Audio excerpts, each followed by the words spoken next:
Chers élèves, chers parents, bonsoir. Au nom de l'équipe pédagogique, je vous remercie d'être ce jeudi soir devant votre ordinateur. Et oui, malheureusement, nous ne pouvons pas vous recevoir physiquement pour une séance d'information, mais nous utilisons le canal qui nous est devenu familier depuis un certain temps. Grâce à Monsieur Soyer et à Monsieur Lecum, respectivement sous-directeur et webmaster, nous pouvons ce soir vous proposer une séance d'information pour vous aider à affiner vos choix d'orientation à l'issue de la deuxième année. À tout à l'heure. Je vais donc prendre la relève, merci Madame Cambier, au niveau d'une présentation de nos classes de deuxième année. Alors, normalement le PowerPoint doit s'afficher correctement chez vous et je vais vous donner quelques explications sur celui-ci. Alors, en fin de deuxième année, normalement un examen a lieu qui s'appelle le CE1D. Ce CE1D est donc une épreuve externe organisée par la communauté française, qui est corrigée par nos enseignants mais qui n'est pas écrite par eux. Alors le CE1D, si vous l'obtenez, vous avez toutes les possibilités qui s'offrent à vous. Donc, accéder à une troisième générale qui a comme terminologie et comme terme la sixième générale avec l'obtention d'un CESS, certificat d'études secondaires supérieures, soit accès aux troisième techniques de qualification qui donnent accès par la suite aux sixième techniques qui peuvent délivrer un CESS, ainsi qu'un certificat de qualification qu'on appelle un CQ, ou aux troisième professionnels qui, elles, proposent différents certificats de qualification, dont, via la septième professionnelle, un CESS et un certificat de qualification. Donc ça, ce sont toutes les possibilités qu'on va vous détailler par la suite au niveau de l'obtention du CE1D. Qu'est-ce qu'on peut faire avec? La situation idéale pour un enfant, c'est d'obtenir son CE1D, comme ça il peut faire ce qu'il souhaite. Quand on s'engage dans un chemin, ce n'est pas une voie de garage, on peut toujours revenir en arrière, c'est perméable malgré tout. Mais ça, ce sont des détails qu'on pourra vous donner par la suite si jamais il y a des questions. Alors, si malheureusement le CE1D n'est pas obtenu au terme d'une deuxième générale, l'enfant est orienté vers une deuxième S. Alors la deuxième S, elle a ceci de particulier, c'est qu'elle se termine par de nouveau un CE1D. Si le CE1D est obtenu, on a les mêmes choix qu'on a vus précédemment, donc aller vers une générale, une technique ou une professionnelle. Si malheureusement au terme d'une deuxième S, le CE1D n'a pas été obtenu par l'enfant, le seul choix possible, c'est une troisième professionnelle, avec bien entendu la possibilité d'aller vers jusqu'à la septième et d'obtenir le CESS. Donc il y a quand même une petite épée de Damoclès, il faut s'en rendre compte. La deuxième S, si elle n'est pas réussie au niveau du CE1D, peut être un peu bloquante dans certaines filières puisque le professionnel ne propose pas tous les débouchés malheureusement. Ensuite, on va pouvoir passer à la suite. Donc, je vais vous présenter brièvement les différentes grilles générales de transition. Donc, nous avons 4 grilles principales à l'Athénée Royal d'Enghien qui sont le latin et les sciences fortes réunis ensemble. Les sciences fortes avec comme option soit pratique de laboratoire, soit un renforcement en mathématiques, en plus des 5 heures communes. Les sciences économiques ou la filière plus classique, le latin. Particularité, toutes ces filières sont disponibles avec l'immersion. Donc si votre enfant est actuellement en deuxième générale immersion en néerlandais, en troisième générale, il peut continuer son immersion et prendre la grille de son choix. Il n'y a aucun problème. Les cours en immersion seront toujours le néerlandais, l'histoire et la géographie.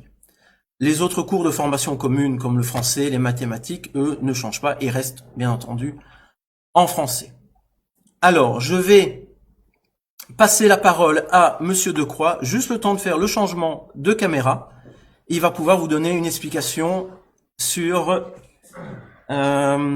les troisièmes techniques de qualification. Voilà. Alors, tac, tac, tac. Alors, normalement, vous entendez Monsieur Decroix. Voilà. Oui, bonsoir. Présentation de la troisième, quatrième technique de qualification en électromécanique. Donc, oui. Pas prêt?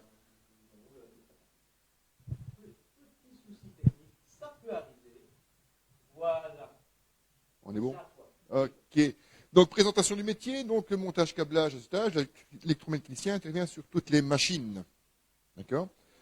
Donc, les éléments électriques mécaniques, donc des compresseurs, des tableaux et des moteurs électriques, ainsi que la robotique actuellement. Donc, la première qualité d'un électromécanicien, c'est d'être polyvalent. D'accord? Donc, présentation de la grille. Une grille commune de 18 heures avec morale, religion et EPA en 2 heures. Français, 4 heures. Histoire, 1 heure. Géographie, 1 heure. Mathématiques, 4 heures. 2 heures de formation scientifique. 2 heures de néerlandais et 2 heures d'éducation physique. Après cela, 18 heures de cours comprenant 2 heures de mécanique. Donc, vous avez 2 parties, les statiques et la dynamique. L'électricité en 2 heures, donc tout ce qui va être alimentation, comment on distribue l'électricité, les circuits, les courants alternatifs et continus, et comment fonctionnent les moteurs. Ensuite, 2 heures de technologie en 3 phases, une partie électricité, une partie en mécanique et une partie en connaissance des matériaux pour tout ce qui est dégradation et comment concevoir les objets. Après, un cours d'informatique et automatisme, 1 heure. Les portes logiques, les ordinateurs, programmation et les logos et ainsi que les automates programmables. 1 heure de schéma électrique, encore une fois en 2 parties, une partie domestique et une partie industrielle. 2 heures de dessin mécanique, donc toutes les pièces sont réalisées en dessin et construites à l'atelier. Donc c'est un cours suivant. Donc, après, nous avons 4 heures de TP pratique en électricité, encore une fois 2 parties, un module domestique et un module industriel. Et on termine par 4 heures de travaux pratiques avec de l'usinage, du fraisage et du lamage. Voilà. Merci beaucoup.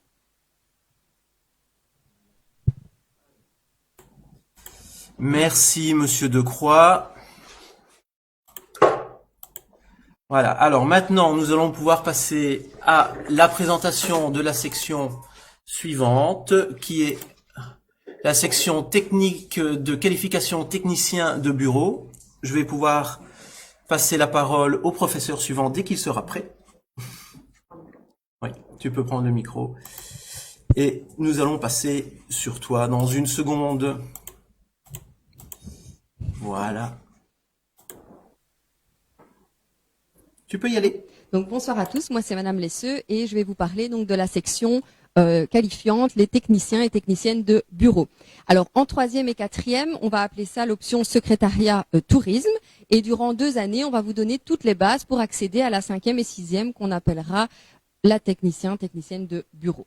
Alors cette appellation, justement que je viens de dire, technicienne de bureau, c'est une appellation qui regroupe en réalité divers métiers administratifs dont la responsabilité va consister à traiter, trier, recueillir, transformer, présenter des données. Mais pas que, puisqu'on va aussi vous apprendre à accueillir des visiteurs, à communiquer avec des visiteurs, à gérer des dossiers, classer, archiver, etc.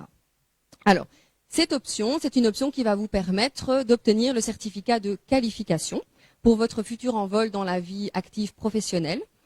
Et vous n'aurez pas de mal à trouver un job parce qu'en fait, c'est une option qui débouche sur des métiers en pénurie. C'est d'ailleurs très difficile, voire impossible, de dresser une liste exhaustive des secteurs d'emploi car toute administration publique, toute entreprise privée, qu'on soit dans le secteur de la santé, donc les hôpitaux, qu'on soit dans le secteur bancaire, assurance, etc., va en réalité recruter des professionnels qui seront capables de faire fonctionner leur service. Alors, ces professionnels qui seront recrutés, ce seront vous qui allez sortir de la 6e technicienne de bureau. Alors, je vous ai parlé du certificat de qualification, mais vous allez aussi avoir l'opportunité d'obtenir le certificat de gestion et le fameux CESS, le certificat d'enseignement secondaire supérieur, qui va vous permettre, si vous le souhaitez, de poursuivre des études supérieures, un cursus en bachelier, notamment le bachelier en assistant de direction, le bachelier en comptabilité, en droit, en tourisme, en langue, etc. Donc vous allez avoir 3 cordes à votre arc, puisque vous allez avoir le CESS, le certificat de gestion et le fameux certificat de qualification. Alors, si vous voulez donc acquérir un sens aigu de l'organisation et une excellente maîtrise des outils bureautiques, inscrivez-vous. À bientôt. Merci beaucoup, madame. Voilà.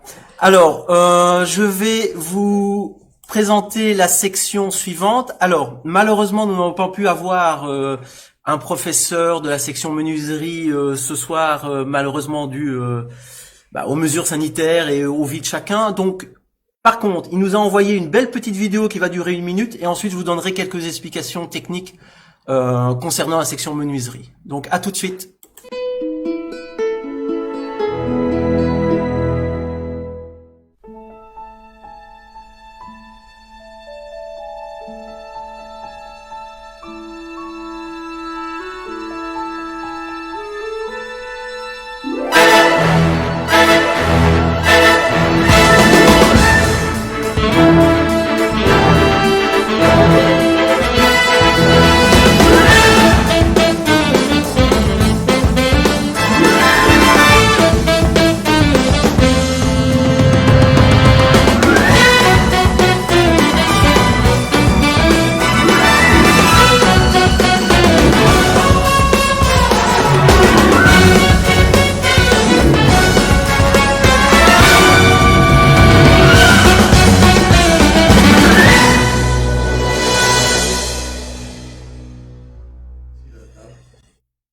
Et voilà, normalement, c'est revenu sur moi, il n'y a pas de problème. Donc, très rapidement, je vais vous donner quelques explications concernant donc ce qu'on appelle la filière bois, qui est en fait une professionnelle menuiserie d'intérieur, d'extérieur, avec une finalité charpentière. Donc, la troisième professionnelle bois est tout d'abord accessible à toutes et à tous.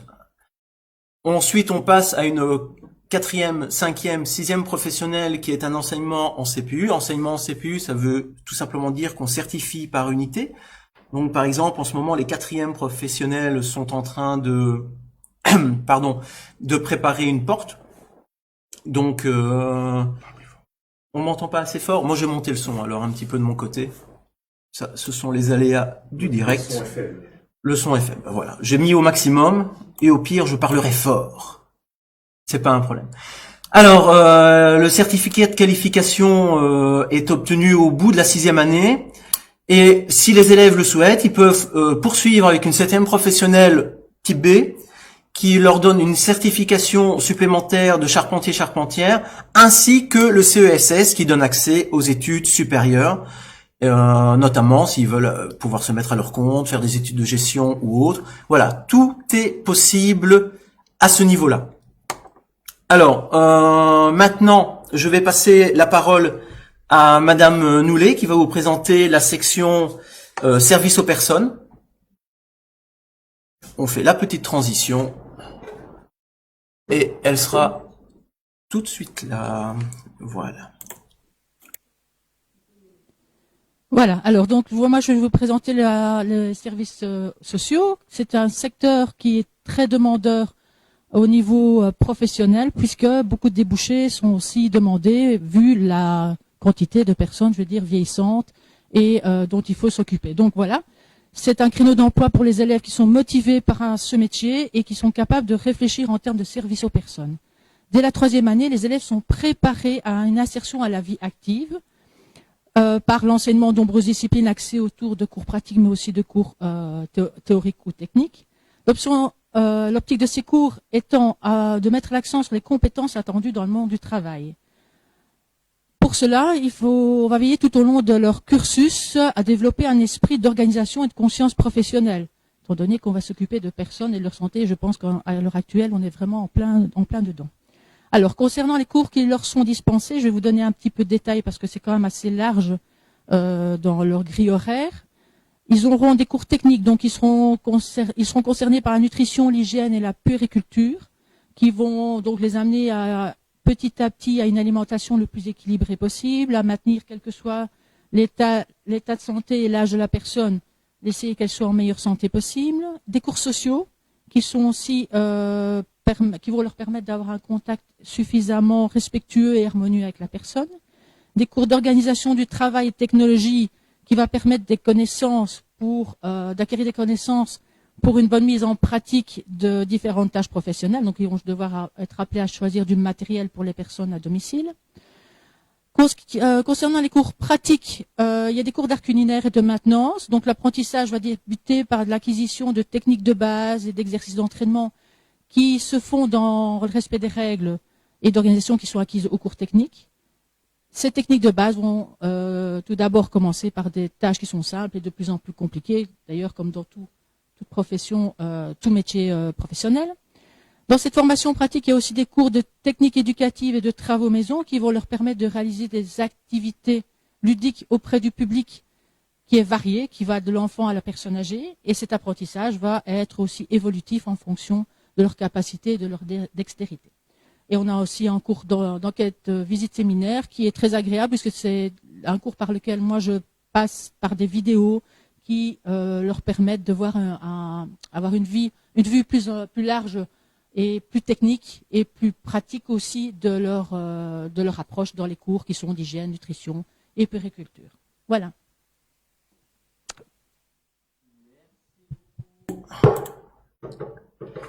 Voilà. Donc, nous avons passé par la présentation des différentes sections proposées par l'Athénée Royal. Donc maintenant, moi je vous propose de nous poser toutes les questions que vous souhaitez. Et tant que les différents professeurs et les différents intervenants sont là, on répondra au maximum de questions possibles. Et ensuite, voilà, on terminera cette première partie tout doucement pour reprendre ensuite à 19 heures pour l'orientation en fin de 4e. Donc, bien entendu, je sais qu'il y a un décalage de près d'une minute, entre 30 secondes et une minute entre ce que je dis et ce que vous nous répondez. Donc, on va être un petit peu patient. Donc, je vais quand même en profiter en attendant pour reparler quand même des 7e professionnels. Je pense que j'ai encore peut-être une slide. Oui, je peux vous remontrer un PowerPoint à ce niveau-là. De cette manière, voilà. Au niveau donc de la 7e professionnelle, on a donc la qualification en charpentier-charpentière, la qualification en aide-soignante, qui sont donc nos 2 7e professionnels. L'avantage de la 7e professionnelle, comme on le disait tout à l'heure, c'est donc les élèves ont un diplôme supplémentaire qui leur donne accès à d'autres métiers, ainsi qu'un CESS qui leur donne accès aux études supérieures. Ce qui est vraiment indispensable. Oui. Quelqu'un demande s'il peut voir la grille horaire du secrétariat. La grille horaire du secrétariat. Alors, la montrer tout de suite en direct. C'est possible. Alors, c'est possible si quelqu'un prend le relais 2 minutes, le temps que je prépare la diffusion à l'écran. Voilà. En attendant, il y a quelqu'un qui demande un mot d'explication sur les sciences économiques. Ah, un mot d'explication sur les sciences économiques. Alors, je crois qu'on peut repasser le micro à Madame Lesseux. Madame Lesseux, qui va se faire un plaisir de l'expliquer. Voilà, un petit mot pour les sciences économiques. Voilà. Les sciences économiques, lesquelles? Les 3-4? Oui, 3-4, oui. Hop, hop.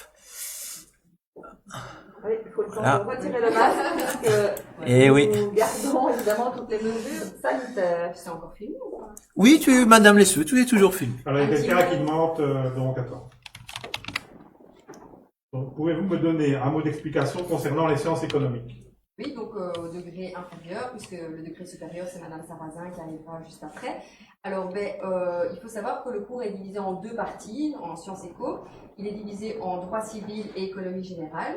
Alors, ce qui est super bien, c'est qu'on va traiter plein de sujets de la vie courante. C'est-à-dire que, par exemple, dans le droit civil, on va voir le mariage, le divorce, les différents régimes matrimoniaux. On va voir les différents types de personnes, la personne physique, la personne morale. Voilà. En économie, c'est super aussi puisque on va d'abord apprendre les biens et les services, c'est assez chouette. Et puis, on va voir les différents secteurs d'activité, les différents types d'entreprises. Donc, ce qui est bien, c'est que vous allez pouvoir faire beaucoup de liens avec la vie de tous les jours. C'est vraiment un cours qui sera très concret. Voilà. Je ne sais pas si ça répond à la question. Alors moi, je suis un petit peu en retard, mais voilà. Pour les personnes, je diffuse donc en ce moment la grille telle qu'elle apparaît. Donc la première grille de sciences où il y a 5 heures de sciences, ce qu'on appelle les sciences fortes et initiation à la culture antique. Ensuite, la grille numéro 2 où nous avons les sciences fortes avec 5 heures, donc toujours avec les 2 heures de pratique de laboratoire ou les 2 heures d'activité mathématique. La grille 3 qui vient d'être expliquée par Mme Lesseux où vous avez 3 heures de sciences, donc on passe en ce qu'on appelle en sciences de base, 4 heures de sciences économiques et 1 heure de travaux d'économie appliquée. Et enfin, la grille 4 qui est concentrée sur le latin avec 3 heures de sciences de base et 4 heures de latin. Une autre question? Une autre question, voilà.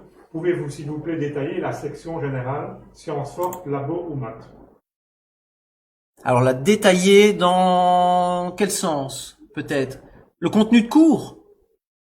Ça, le contenu de cours, je peux vous le donner. Au niveau d'abord de la pratique de laboratoire, le pratique de laboratoire, c'est en physique et c'est en biologie en 3e, et en 4e, c'est en chimie et en physique, dans cet ordre-là. L'activité pratique de laboratoire a vraiment comme but de permettre aux jeunes, aux élèves, d'expérimenter et de s'essayer aux théories scientifiques et aux exercices pratiques qu'ils ont vus en cours théorique. Donc là, le principe de la pratique de laboratoire, c'est qu'ils sont livrés un peu à eux-mêmes, ils doivent vraiment suivre un protocole, réaliser des expériences, et ensuite, quand ces expériences sont terminées, tirer des conclusions, rédiger un rapport. Donc il y a vraiment toute cette construction avec la démarche scientifique qui est au cœur. Si par contre on parle maintenant des contenus de cours, les cours sont divisés entre trois cours, physique, biologie, chimie. Alors le cours de physique, on voit notamment tout ce qui est en rapport avec l'hydraulique, donc la force d'Archimède, la pression dans l'eau. On voit une partie très importante sur l'électricité en 3e. Ensuite le cours de 4e, ça malheureusement je n'ai pas le programme en tête, mais je sais qu'on voit notamment tout ce qui est mouvement, accélération, décélération. On est parti pour faire quelques beaux graphiques et quelques belles petites expériences avec des voitures qui dévalent sur des rails et des beaux chronométrages. En biologie, c'est fort tourné autour de l'humain, puisque l'on va voir tout ce qui est système digestif, système circulatoire, système sanguin, mais dans le détail, avec notamment pour le système circulatoire des analyses sanguines ou autres. Donc, je ne sais pas si ça répond aux questions au niveau des sciences. Et pour ce qui est du renforcement en mathématiques, bon là je ne suis pas professeur de mathématiques à la base, mais ce sont 2 heures où on fait des exercices plus de dépassement, et surtout où les élèves ont l'occasion de poser plus de questions et de s'entraîner et de vraiment, comme je vous le dis, faire du dépassement au niveau des mathématiques. Question suivante, on a notre fait de la réponse. Alors attends, je vais quand même de connaître les débouchés entre la grille latin sciences et celle qui propose culture antique. Alors la grille latin sciences et donc qui comporte aussi la grille antique, et c'est une grille qui permet d'ouvrir des débouchés dans tous les domaines, à la fois dans les domaines littéraires, dans les sciences humaines, mais également en sciences, puisqu'il y a à la fois un côté littéraire avec le latin et un côté scientifique avec l'option sciences. Donc pour un élève qui ne pourrait pas encore se positionner par rapport à un choix d'orientation d'études supérieures ou de métier, la grille latin sciences permet de garder un maximum de cours qui par la suite pourront lui ouvrir des portes tant dans le domaine littéraire, sciences humaines, que dans le domaine scientifique.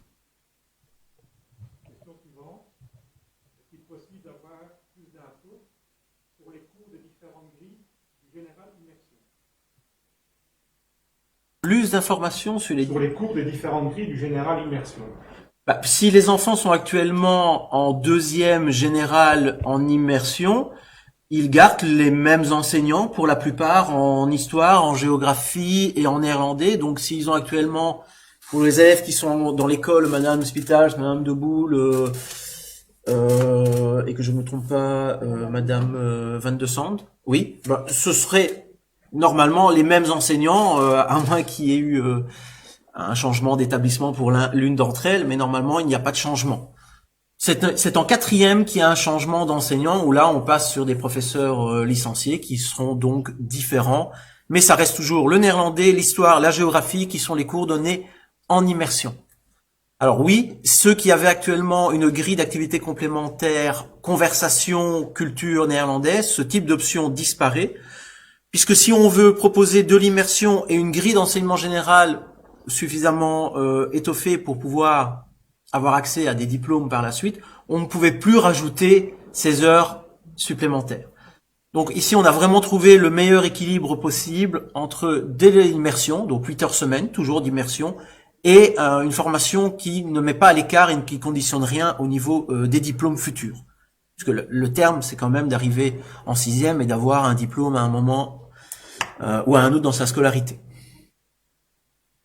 Concernant le latin, est-ce possible de le prendre même si l'enfant n'a pas eu de latin?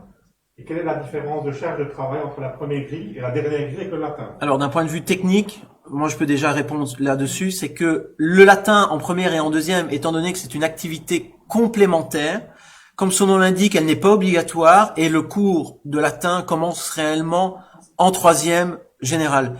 De nombreuses écoles ne proposent pas d'activité latin en première ou en deuxième et donc le latin commence en troisième. De la même manière, si nous avons des enfants qui changent d'école, qui n'ont jamais fait de latin en première et en deuxième parce que leur établissement précédent ne le proposait pas, ils peuvent arriver, ils peuvent prendre le latin.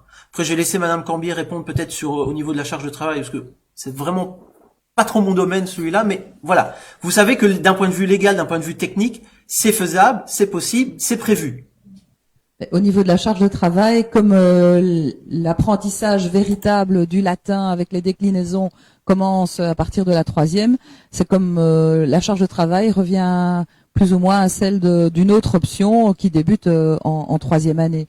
Donc il y a pas de problème. Un élève qui n'a jamais fait de latin avant d'arriver en troisième pourra, avec un travail raisonnable, suivre le cours de latin à partir de la troisième. J'ai raté les 10 premières minutes. Vous l'avez probablement déjà évoqué. En quoi consiste l'option renforcement en maths? L'option renforcement en maths en troisième. Donc c'est pour les élèves qui prennent des sciences fortes en troisième année générale. Au lieu de prendre 2 heures de laboratoire, ils peuvent prendre 2 heures de mathématiques. C'est vraiment complémentaire. Ça dépend aussi de l'acquaintance des enfants, ça dépend vers quoi ils veulent aller. Il faut voir ça comme vraiment du bonus, comme une possibilité de renforcer encore plus ses connaissances de base et de s'améliorer.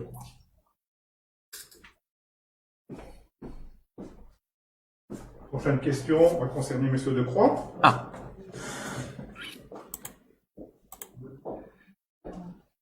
Monsieur de Voilà, Monsieur Decroix arrive. Voici. Voilà, on va poser une question. Je vous écoute. Bonjour, quelles sont les études et débouchés qui peuvent être faits après la troisième technique? Troisième technique. Alors, donc, le cycle, 4, donc c'est électromécanicien. Puis après, en 5-6, on passe en électricien automaticien, donc avec de la maintenance en automatisme. Et alors, les débouchés sont la maintenance en usine, pour la plupart de nos élèves, ou alors on peut avoir une continuité dans les études pour les degrés supérieurs et les bachelors. Voilà.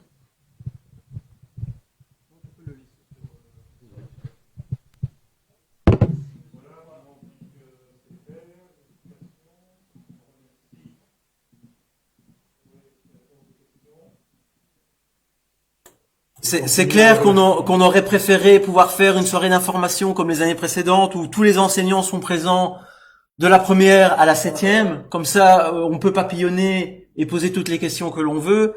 Malheureusement, avec le Covid, les interdictions actuelles, nous avons quelques professeurs qui ont pu venir en gardant énormément de distance. On a l'impression qu'on est tous les uns sur les autres, mais non, moi je suis à 4 mètres de la personne qui parle au micro, donc ça, il n'y a aucun souci. Monsieur Le Cuy est à l'autre bout de la pièce aussi. Plus le décalage, c'est assez compliqué, mais on essaye vraiment de répondre à toutes les questions et à toutes les interrogations. Alors, une question apparemment. Pas d'option en technique de transition à la télé? Pour l'interrogation. Alors, nous avons du général de transition du technique de qualification et du professionnel de qualification. Nous, en effet, on n'a pas de technique de transition. On ne peut malheureusement pas tout avoir. Je ne dis pas qu'un jour on n'en aura pas, mais pour le moment, nous n'en avons pas. Je ne vois plus de questions. Après, notre technique de qualification donne quand même déjà accès à énormément de choses. Et comme je le dis systématiquement, ce sont des métiers et des diplômes. En sortie de sixième, ils sont assurés d'avoir un emploi bien rémunéré, parce que bon, ça reste quand même un terme important. Et s'ils veulent continuer par la suite, ils peuvent continuer à se spécialiser ou faire d'autres études, quelle que soit la section technique. Plus de questions. De toute façon, si vous avez encore des questions, n'hésitez pas à nous interpeller par les adresses de courrier électronique. Donc c'est chaque fois le prénom du professeur, point, le nom de famille, @aranguien.be. Donc si vous avez des questions auxquelles vous n'avez pas songé ce soir, n'hésitez pas à nous en faire part, soit directement au professeur concerné par la discipline ou l'option à propos de laquelle vous voulez poser une question.